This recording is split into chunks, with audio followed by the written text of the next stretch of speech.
Hello everyone, for today's video magluluto tayo ng nilagang buto-buto ng baboy at laman. Ayan, paghahaluin natin.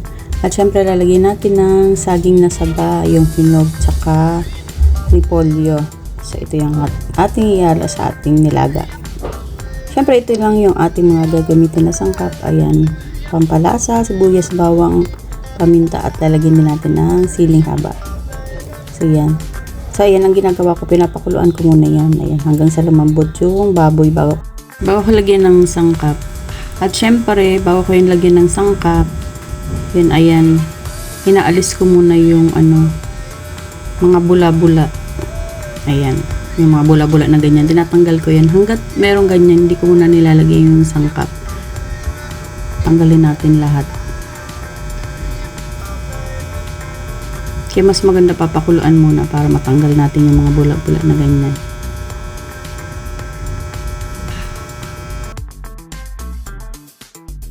So ito wala na mga bula-bula kaya lalagyan na natin yung sibuyas at bawang, yung mga sangkap lagay na natin.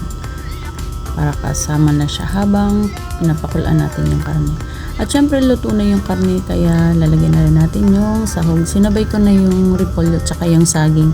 Kasi yung saging hinog naman yan, madali na lang yan maluto. At ito lang lagay na rin natin ang pampalasa. Maraming sabaw yan kasi gusto ko kapag mga ganitong nilaga or mga sinabawan talaga gusto ko madami yung sabaw. Yan, lagay na rin natin yung siling haba at yung paminta. Kasi luto na yan. Konting kulo na lang. Luto na yung mga gulay natin. Ayan, maraming sabaw talaga to. Yan, luto na yung karne natin, luto na rin yung mga gulay.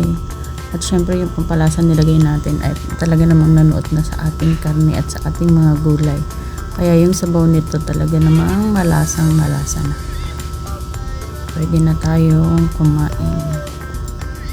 Yan, ganito lang kasimple ang pang niluluto kong ulam. Ganyan, kapag nilaga. So, eto na ang ating nilagang baboy. Pinaghalo ko yung buto-buto tsaka laman. Kasi mas malasa ang sabaw kapag meron din buto-buto. Nakaumay din kapag puro laman. So, ito na ang ating nilagang buto-buto at laman na may repolyo at saging na saba. So, yan ang ating lutong ulam for today. Thank you for watching everyone.